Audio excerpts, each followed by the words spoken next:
The video I posted yesterday, it was the Food Bank of Canada, their statement on the Canadian government's 2023 budget. So it grabbed some traction on the different social media platforms that I posted on. Each platform was a little bit different, but there's a few platforms where it really took off. And it kind of got me thinking, food insecurity. Food insecurity is a huge issue right now.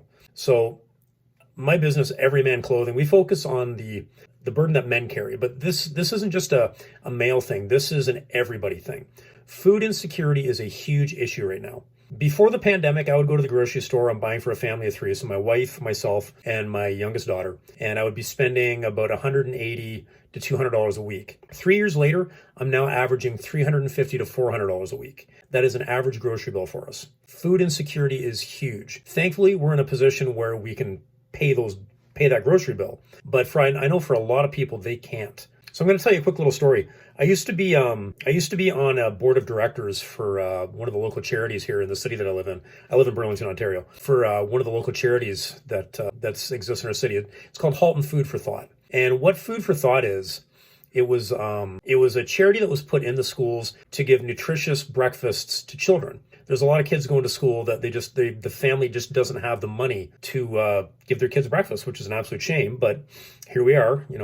It's a wonderful charity. I was on the board of directors for 2 years, helping to run the charity, and I thought it was a great directive. I love the work that they did. I love being able to go into the schools and actually see it being put to use, to go in and seeing the volunteers helping to feed the kids, seeing all the kids sit together before class, enjoying each other's company and having something nutritious to eat. It was an amazing charity. What it did was it really made me realize just how important that first meal of the day is for kids. So kids or adults, if you're not getting that nutritious food, you can't function properly. You can't think, you can't retain information, you're grumpy, you're miserable. I know I get hangry all the time. If I don't eat, I am miserable. So I can just imagine what these poor kids are going through, that the family just doesn't have the money to feed them. So if we're continually relying on our government saying, hey, we need more money to be able to give to these food banks, and we're saying we need $100, and they're saying, well, I can only give you $10. They need to step up and do better. They really, really need to step up and do better.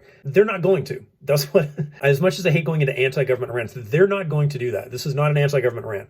This is a pro-people rant. Not a rant, this is just pro-people. People step up and do the things that the government won't. The food banks around here are great. People donate to them all the time. We donate to the food bank. It is an amazing program. Find out where the food bank is in your city. Every major city has a food bank. See what you can give them, even if it's only one can of food. Growing a garden. A lot of people grow gardens in their backyards. I've got a garden in my backyard. Grow an extra row of fresh vegetables and give those to the food bank. There's so much that you can do that doesn't cost you anything other than a little bit of your time. So look to see what you can do. Let's see if we can do our part to get rid of the food insecurity.